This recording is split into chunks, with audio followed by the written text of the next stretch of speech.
महाराज।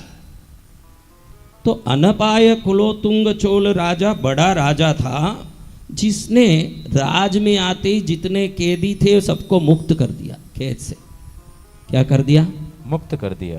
कैदी कई प्रकार के होते हैं, चोर लुटेरे भी होते हैं, और राजाओं के कैद में दूसरे देश के जितने जासूस, दूसरे देश के जितने भी द्रोही लोग भी कैद में होते हैं, सबको उसने छोड़ दिया बाहर और शांति पूर्वक वो राज करने लगा। जब वो राज कर रहा था तो उनके मंत्री थे चेकिलार, वो एक परंपरा का नाम है, उनका नाम था अरुणमोळीवर्मा, लेकिन वो नाम उनकी परंपरा से रखा गया चेकिलार नाम। बड़े विद्वान मंत्री थे। आपके पास आपकी बुद्धि हो न हो, आपको मार्गदर्शन देने वाला अच्छा एक मित्र, अच्छा एक गुरु, या अच्छा एक भाई, या अच्छा एक बुजुर्ग आपके साथ हो जाए आपके जीवन में, आप मूर्ख भी क्यों ना हो, एक सच्चा मार्गदर्शक मिलने के बाद जीवन सफल हो जाता है। एक अच्छा मार्गदर्शक होना चाहिए। जय जय गुरुदेव। मंत्री शब्द का अर्थ ही यही है। मंत्र वो चीज, मंत्री बोलते हैं ना, राजाओं के नीचे जो है उनको क्या बोलते हैं? मंत्री। मंत्री का अर्थ क्या है? जो मंत्रों का निरंतर रटन करते हो, असली में उनको मंत्र बोलते हैं। मंत्र सिद्धि देता है, इसलिए मंत्र जाप करने वालों को मंत्री बोलते हैं। तो राजा के नीचे जो है उसको क्यों मंत्री बोलते हैं? मंत्र जैसे सिद्धि देता है, वैसे मंत्री के शब्द भी राजकाज में सिद्धि देते हैं, इसलिए उसके शब्दों को भी मंत्री कहते हैं। चेकिलार देखता है कि राजा ने सभी कैदियों को मुक्त कर दिया, राजकाज बड़े अच्छे से चल रहा है, राज्य में शांति है, लेकिन राजा जो खाली समय है उसमें क्या करते हैं? आपको इसीलिए पूछा कि खाली समय में आप क्या करते हो। मेरी बहनों, आप खाली समय में क्या करते हो? मैं बताता हूं कि खाली समय में आपको YouTube देखना, फेसबुक देखना, हाँ क्या बहनों? नहीं, सब जाप में लग जाती हो। हाँ, झूठे हो, लेकिन मैं झूठी हूं ये मानने तैयार नहीं है। अहंकार ये साबित नहीं करने देता कि मैं गलत हूं। अहंकार सदा ये कहता है कि मैं सर्वोत्तम हूं, मुझे मान लो भाई, मैं सर्वोत्तम हूं। अब राजा हर दम श्रृंगार रस से भरे हुए कथाएं पढ़ने में लगा हुआ है। अनपाय क्लोतुंग चोल, बहुत बड़ा राजा, राजराज चोल के बाद बहुत बड़ा नाम उसका, लेकिन वो पढ़ता क्या है? चेकिलार देखे कि इतना बड़ा राजा, अगर इसका समय सही ढंग से उपयोग हो जाए तो उसके यथा राजा तथा प्रजा, शास्त्र क्या कहता है? यथा राजा तथा प्रजा यानी क्या? तो राजा आमोद प्रमोद में अगर समय बिताएगा तो फिर प्रजा कैसी होगी? कैसी होगी मेरी बच्चियों? राजा जैसी। तो मंत्री ने हाथ जोड़ के कहा, राजन, श्रृंगार रस को पठन करने जैसा, श्रवण करने जैसा तो है, लेकिन ध्यान रखो, नव रस है। कितने रस? नव रस। रस कितने हैं? नव रस। भीभत्स रस, भय रस, क्रोध रस, हास्य रस, श्रृंगार रस, 9 रस हैं। इन 9 रसों में अगर किसी रस से सभी रस सफल होते हो तो वो है भक्ति रस। जय जय गुरुदेव। कौन सा रस? भक्ति रस। भक्ति करता छूटे मारो प्राण। किसी को भगवान ने पूछा, तुझे क्या चाहिए? आप सबको पूछ लें किसी को क्या चाहिए, तो आपके पास लिस्ट पहले से ही रेडी है। हाँ, आपको क्या चाहिए? क्या चाहिए? मर्सिडीज दे दो प्रभु, नया मॉडल देना, और घड़ी घड़ी रिपेयर ना हो, मेंटेनेंस ना करना पड़े प्रभु। हाँ, और बंगला ऐसा देना कि पड़ोसी शांत हो। हाँ, अपने पास लिस्ट रेडी है कि नहीं बहनों? देखो। हाँ, तो किसी को भगवान ने पूछा क्या चाहिए, वो कहता है आज भक्ति है इसलिए आप पूछते हो कि मुझे क्या चाहिए, या आप पूछने आए हो क्योंकि मेरी भक्ति ने आपको जगाया है। इसी भक्ति से प्राण निकल जाए तो आपके चरण में ही पहुंच जाऊंगा, यही मुझे चाहिए और कुछ नहीं चाहिए। भक्ति करता छूटे मारो प्राण एवा हूँ मांगू छू। भक्त कहता है। अनपाय क्लोतुंग चोल को चेकिलार कहते हैं कि राजन भक्ति रस चाहिए जीवन में, ये रस से आपका राजा बनना शोभा नहीं देता। तो राजा मंत्री को पूछता है कि भक्ति रस, कैसा भक्ति रस, बताओ कि मैं क्या पढ़ूं। तो चेकिलार कहते हैं कि शंकर के दरबार में शंकर के अनन्य भक्त कैलाश में शंकर के सखा बन के शंकर के साथ घूमते थे। कहाँ घूमते थे? शंकर जी के साथ में। शंकर की सखा कैसे होंगे? देखो शंकर के एक सखा है कुबेर देव। कौन है? कुबेर देव। हाँ, कुबेर शंकर के मित्र हैं, इसलिए शंकर की भक्ति करते हैं ना, उनको कुबेर अनायासी प्राप्त हो जाते हैं, अलग से कुछ करना नहीं पड़ता। तो ऐसे शंकर के सखा थे सुंदर मूर्ति, उनका नाम। क्या नाम? सुंदर मूर्ति। एक दिन फूल तोड़ने जा रहे हैं, शंकर जी के लिए बिल्व पत्र तोड़ने जा रहे हैं, कैलाश के पुष्प वनों में जा रहे हैं। वहां अचानक उनका नजर दो स्त्रियों पर पड़ा। हाँ? किन पर पड़ा? दो स्त्रियों पर। स्त्रियां बोलना तो गलती है, दो कुंवारी कन्या बोल सकते हैं। उन कन्याओं पर पड़ी। कन्याएं बड़ी सुंदर, एकदम आश्चर्य में पढ़ के देख रहे हैं, दोनों कन्याएं भगवती पार्वती की सखियां हैं। किन की सखियां? भगवती पार्वती की। पार्वती की दो सखियां। और ये कौन है? पुरुष कौन है? शंकर जी के सखा। शंकर जी के सखा। सखा का नजर सखी पर पड़ गया। सखियां दोनों सुंदर, ऐसे ही नजर पड़ी। वो दोनों भगवती पार्वती के लिए कमल पुष्प और कनेर तोड़ने आई हुई है, और ये बिल्व पत्र और भगवान के लिए कुछ विशेष पुष्प तोड़ने आए हैं। अब पुष्पों के वृक्ष पर नजर जाना छोड़ के एक दूसरे पर नजर गया, और उसी समय भगवान शंकर का उस तरफ आना हुआ।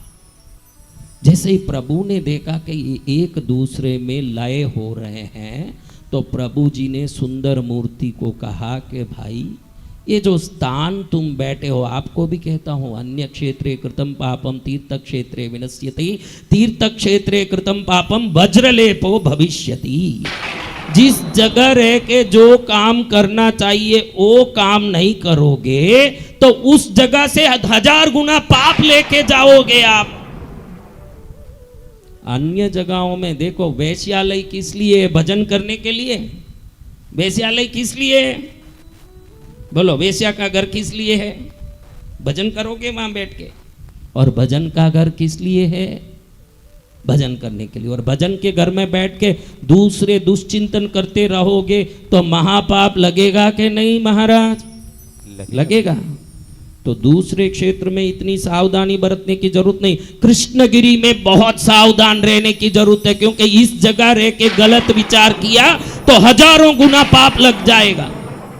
इस जगह में रह के मात्र भक्ति का ही विचार करना चाहिए। क्या विचार करना चाहिए? भक्ति का। हाँ, अन्य क्षेत्रे कृतम पापम तीर्थ क्षेत्रे विनश्यति, तीर्थ क्षेत्रे कृतम पापम वज्रलेपो भविष्यति। इस जगह में दूसरे विचार नहीं करना। भगवान शंकर कहते हैं अपने सखा को बुला के, मित्र देखो, ये कैलाश है, ये कैलाश पर्वत की परिधि के अंदर विचार से, बुद्धि से, वाणी से, प्रज्ञा से, चेतना से और श्रद्धा से, पांचों से भी सिर्फ शिव को ही याद किया जाता है और कुछ नहीं किया जाता इस क्षेत्र में।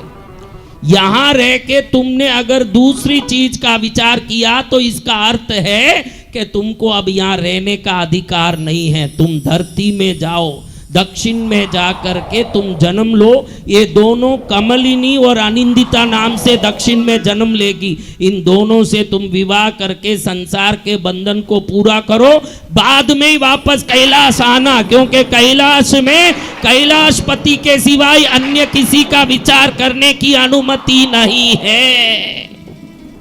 क्या विचार करना?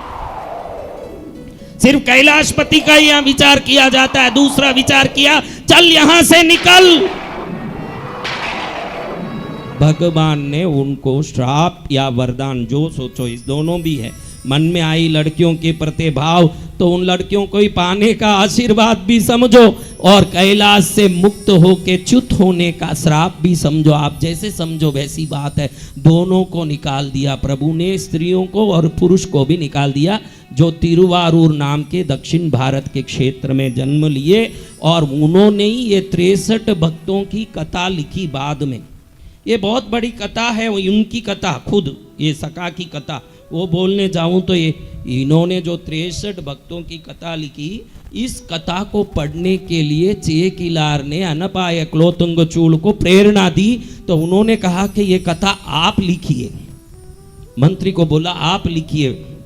मंत्री ने कहा इसको लिखने के लिए मुझे चिदंबरम, जहाँ दक्षिण में तमिलनाडु के चिदंबरम, जहाँ भगवान नटराज रहते हैं, 72,200 सोने के ईंटों से आज भी जो मंदिर बना हुआ है, सोने के ईंटों से, जहां पतंजलि और व्याघ्रपाद दोनों नृत्य करके आज भी भगवान को रिझाते हैं। जो बाबा रामदेव ने पतंजलि ब्रांड बनाया ना, उससे आप पतंजलि जानते तो हो।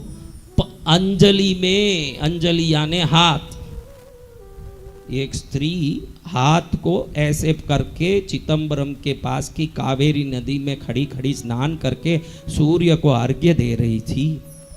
और जैसे ही अर्घ्य दे रही थी, उस समय आकाश से भगवान आदिशेष को मन में आया कि मैं विष्णु के सदा सिर पर सैया करके बैठता हूं, और मैं देखता हूं कि विष्णु सदा शिव शिव शिव शिव जाप करते हैं। तो आखिर ये शिव की महिमा इतनी क्या है? मुझे शिव शंकर के चरण में ही रह के शिव की महिमा सुननी। तो विष्णु को पूछा कि प्रभु मैं शिव महिमा जानना चाहता हूं, मुझे आज्ञा दीजिए।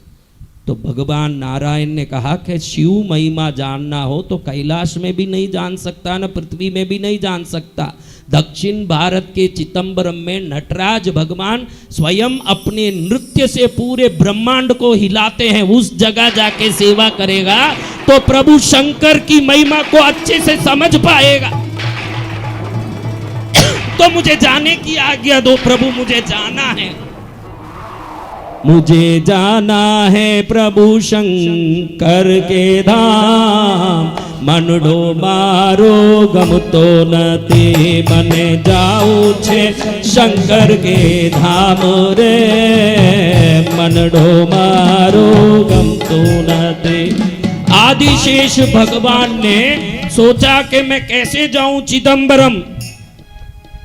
नारायण किसी ध्यान में थे, बोले अभी कूद जा, अभी कूद जा। तो वैकुंठ से ऐसे ही कूद गए, और इधर ये औरत हाथ में ऐसे पानी लेके अंजलि करके सूर्य को अर्घ्य दे रही थी। जैसे ही वो कूद रहे थे, ये अंजलि करके अर्घ्य दे रही थी, इस हाथ की अंजलि में वो उनका पतन हुआ। पतन अंजलि में होने से वो पतंजलि ऋषि हो गए। पतंजलि ऐसे ऋषि हुए जो शंकर के परम भक्त होके चिदंबरम में सदा सदा प्रभु नटराज के चरण में। इधर व्याघ्रपाद, व्याघ्र यानी टाइगर, व्याघ्र यानी क्या? जिनके पैर टाइगर के, व्याघ्र के पैर की तरह होने से व्याघ्रपाद हुए। इधर पतंजलि, पतंजलि और व्याघ्रपाद दोनों आज भी रात दिन 24 घंटा जिनके चरण में सेवा करते हो, ये दक्षिण के चिदंबरम के नटराज का मंदिर है। अनंतों सिद्ध पुरुष वहां आज भी सेवा करते हैं। मनुष्य की शरीर की तरह ही उस मंदिर के 9 द्वार हैं। कितने द्वार? 9 द्वार। मनुष्य के शरीर में कितने द्वार? 9 द्वार। उस मंदिर के 9 द्वार। आप कभी चिदंबरम नहीं गए हो तो जरूर जाना। दक्षिण का नहीं, पृथ्वी का कैलाश माना जाता है। पूरा मंदिर चंदन की लकड़ी से बना है। 3000 एकड़ में मंदिर है महाराज। कितना एकड़ में? 3000 एकड़। आपके उत्तर भारत के पूरे 1 लाख मंदिर को इकट्ठा कर दोगे ना, 1 लाख मंदिर को, ये एक मंदिर 3000 एकड़ में है। हाँ, दक्षिण जैसे शिव भक्ति का भूमि नहीं। मैंने कहा ना कि 63 पुरुष जिन्होंने शिव की प्रत्यक्ष दर्शन प्राप्त की, वो 63 के 63 इस दक्षिण में जन्मे हुए हैं। शिव भक्ति देखनी हो तो दक्षिण में देखें। शिव पूजा देखनी हो तो दक्षिण में देखें। तो ऐसे पवित्र पावन क्षेत्र में चिदंबरम नटराज मंदिर में चेकिलार चैत्र महीने के आर्द्रा नक्षत्र की विशेषता क्या है महाराज? आर्द्रा नक्षत्र शंकर जी का नक्षत्र है।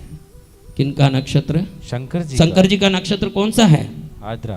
तो उसी आर्द्रा नक्षत्र के पहले इस 63 की कथा लिखने के लिए चेकिलार ऋषि वहां 1000 खंभों का मंडप है नटराज मंदिर में। कितने खंभों का मंडप? 1000 खंभों का। 1000 खंभों के मंडप में बैठ के भगवान को स्मरण करते, रोम रोम पुलकित करके आंखों में पानी लाते हुए भूगोल, खगोल, नक्षत्र विज्ञान, ज्योतिष शास्त्र विज्ञान, गणित विज्ञान, जितने धरती में विभिन्न प्रकार के शास्त्र हैं सबका चिंतन करते हुए, क्योंकि 63 लोग जो भगवान के दर्शन किए थे 63 अलग अलग काम करने वाले, कोई कुंभार, कोई वेद पाटी, कोई शिकारी कन्नप्पा, कोई कार्यकाल की स्त्री जो खड़ी है आज भी 63 में सिर्फ बैठी हुई स्त्री वो कार्यकाल माता। ऐसे विभिन्न लोगों की कथा लिखने के लिए पहले इन्होंने ज्ञान एकत्रित किया। फिर उस ज्ञान को बढ़ाने के लिए राजा खुद पूछ रहा है कि अब ये कहानी सुनने के लिए मैं कितने दिन चिदंबरम में रहूं?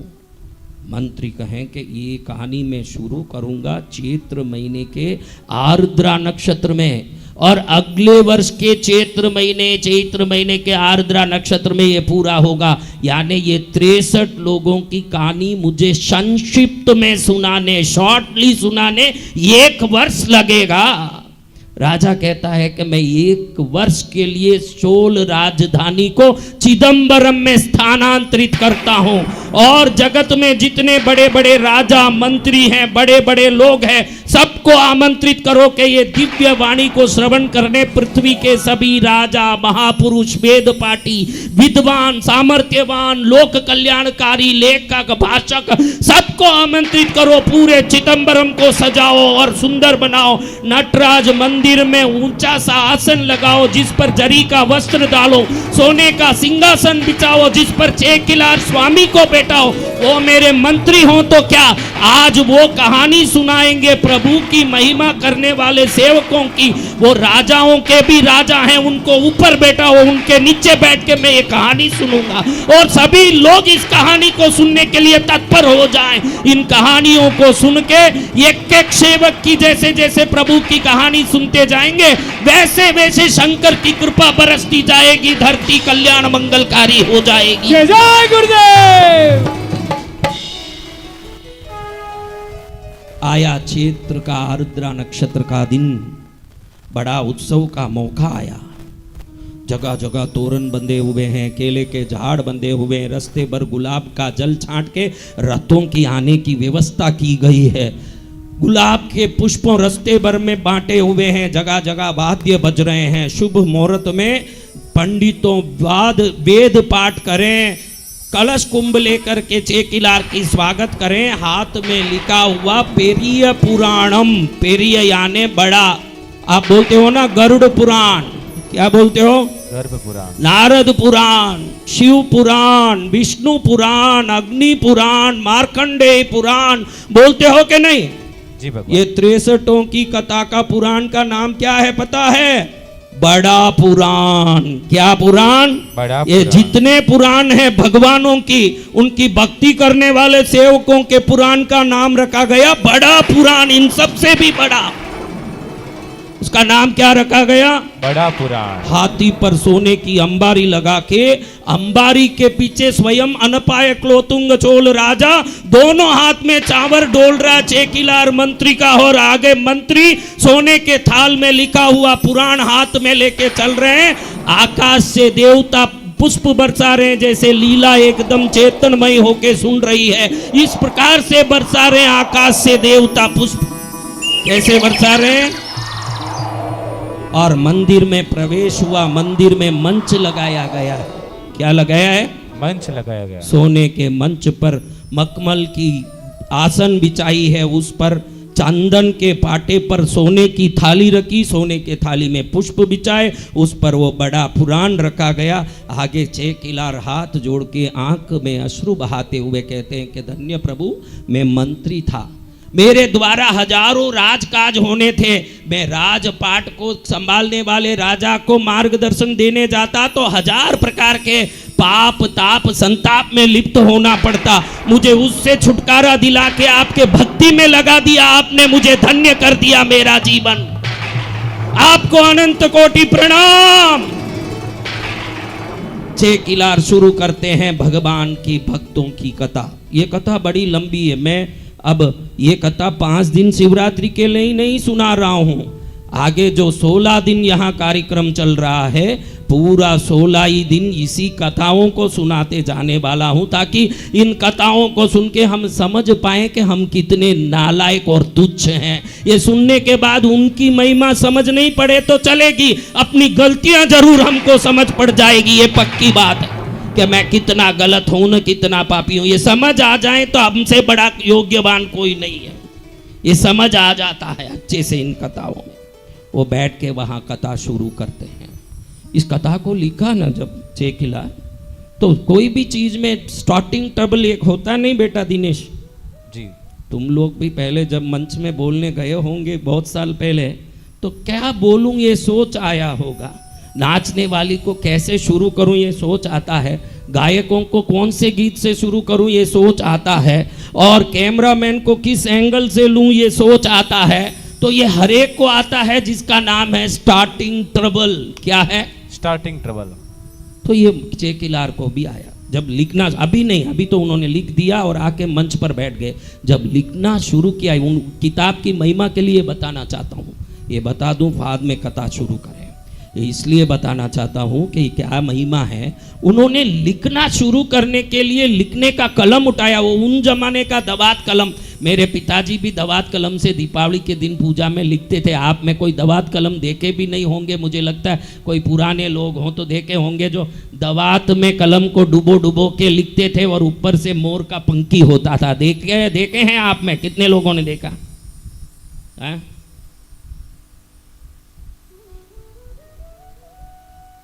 जैसे ही दवात में कलम डाला, लिखना शुरू किया, बिल्कुल लिखने का समझ नहीं आया कि आखिर लिखूं क्या। तो मन में समझ पड़ा कि बड़ी गलती हुई, प्रभु की महिमा, प्रभु की भक्ति को प्रभु से ही लिखवा के शुरू करना चाहिए। चेकिलार ने प्रार्थना की कि हे शंकर नटराज, इस चिदंबरम मंदिर में विराज के आप नृत्य करते हो, तो ये नृत्य के ताल गति से ही 84 लाख जीवन योनियों के हृदय का धड़कन चलता है। भगवान क्यों नृत्य करते हैं पता है? जिस दिन उनका नृत्य बंद हो जाएगा, संसार की लीला बंद हो जाएगी। और नृत्य नहीं है, वो संसार का ताल लय है। आपके अंदर एक चीज चलती है ना, टिक टिक टिक टिक, क्या है वो? प्रभु के ताल लय से चलने वाला हमारा जीवन का ताल लय है। अगर उस दिन वो प्रभु का ताल लय बंद हो जाएगा, हमारा ये चलना फिरना, संसार प्रपंच ब्रह्मांड का हलन चलन बंद हो जाएगा। ये प्रभु की लीलामय, ये दिव्यमय, ये प्रभु की शक्ति को मैंने सोचा नहीं, मैंने खुद ही दवात में कलम डाल दिया, गलती कर दी। प्रभु आप शुरू कराइए, ये इतनी बड़ी 63 सेवकों की कथा मैं कहाँ से लिखूं, आप लिखवाइए। सीधे उठ के गए नटराज के मूल स्थान पर, जहाँ शिवकामी माता शिव पर ही अपना कामना बना रखती है, इसलिए पार्वती माँ का चिदंबरम में नाम है शिवकाम सुंदरी। सुंदरी तो है ही, बड़ी सुंदर, माँ से बड़ी सुंदरी जगत में कौन हो सकती है। लेकिन शिव की ही, उसके मन में एक ही कामना है कि मैं शिव का ध्यान करती रहूं, इसलिए वहाँ उनका नाम है शिवकाम सुंदरी। और भगवान भी नृत्य करते हैं तो सीधा नृत्य नहीं करते, अपनी पत्नी की ओर मुख करके नृत्य करते हैं। कहते हैं कि जो मेरी कामना करके जीवन बिताते हैं, वो मेरी पत्नी हो या मेरे सेवक हो या मेरे भक्त हो, मैं उनका हो जाता हूं और मेरा मुख उनकी तरफ हो जाता है, मैं सदा उनका बन जाता हूं। तो सीधे नटराज मंदिर में जाके चेकिलार स्वामी हाथ जोड़ के कहते हैं कि प्रभु, मैं लिखना शुरू करके मूर्ख बन गया स्वामी, गलती हो गई। लिखना था आपको, मैं क्या लिखूं? आपके चरण की सेवा किए हुए भक्तों को आपसे ज़्यादा कौन जान सकता है। आप शुरू कीजिए, आंख में आंसू बहाते हुए, गलती की क्षमा मांगते हुए, चरणों में गिर के फुट फुट के रो रहे हैं शेखिलार स्वामी।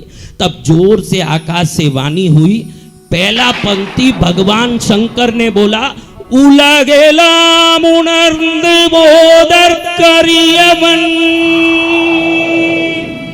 ये पहली पंक्ति जो बड़ा पुराण है, देखो जितने पुराण हैं उन पुराणों को नारद जी ने, अग्नि जी ने, किसी ने लिखा, लेकिन मैं जो अभी सेवकों की, शिव भक्तों की कहानी आपको सुनाने जा रहा हूं ना, इस पुराण की प्रथम पंक्ति भगवान शंकर ने स्वयं लिख के शुरू किया है। जय जय गुरुदेव। उलगेलाम उणर्ंद बोदर करियवन तमिल में कहते हैं, यानी पूरे संसार के विद्वान, संसार के 84 लाख जीव योनियों अपनी ध्यान की शक्ति से कल्प कोटि युग तक ध्यान कर लें तो भी जिनकी शक्ति का अताह को कोई नहीं पा सकता हो, ऐसी शंकर की भक्ति को मैं शुरू करता हूं। ऐसे शंकर ने शुरू कर दिया।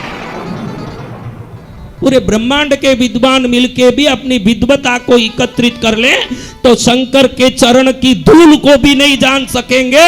ये शक्तिमय शंकर की भक्ति करने की शक्ति स्वयं शंकर ने ये प्रथम पंक्ति लिख के दी। बाद में चेकिलार ने पूरा पुराण लिखा। इसमें विभिन्न 63 लोगों की कथा है। क्यों सुनना महाराज ये कथा? हम भी तो भक्ति करने आए हैं कृष्णगिरी, हाँ हम भी तो आए हैं। उनकी भक्ति कैसी थी ये समझ आए तो शायद हम में सुधार आ जाए, हम में परिवर्तन आ जाए। जिसको हम भक्ति समझ रहे हैं ये YouTube और इंटरनेट के ज़माने की भक्ति है, और हम जो कथा सुन रहे हैं वो हजारों वर्ष पहले सिर्फ उन गांवों में मंदिर निर्माण के सिवाय और कोई काम ही नहीं था। कोई टेक्सटाइल का दुकान नहीं था, कोई ज्वेलरी की दुकान नहीं थी, कोई टीवी का दुकान नहीं था, कोई मोबाइल बेचने का दुकान नहीं था, कोई सिम बेचने का दुकान नहीं था, कोई कपड़े बेचने के दुकान नहीं थे, कोई भी प्रकार के किनारा अनाज किराना बेचने का दुकान नहीं था। अनाज भी खेतों में उगते थे, जिसको चाहिए अदला बदली कर लें, उसके सिवाय कोई दुकान नहीं। पूरे धरती में कोई काम था तो एक ही काम था, मंदिरें बनवाना राजाओं के द्वारा, और मंदिर में काम करके उसके वेतन के रूप में जो पैसा लिया उससे अनाज पाके पेट भरना, और कोई काम ही नहीं था। अब कितने तरह के काम हैं बताओ? हाँ पहले काम क्या था? हर गांव में एक बड़ा मंदिर, दक्षिण में जाके देखना, 1000-1000 एकड़ 2-2000 एकड़ में यहाँ मंदिर है। आपके उत्तर भारत के ये जो छोटे छोटे मंदिरों के इतने बड़े मंदिर, यहाँ शिव संप्रदाय के अखूट मंदिरों, कुंभकोणम के पास आप जाओगे तो एक गांव में 60,000 मंदिर है शिव के।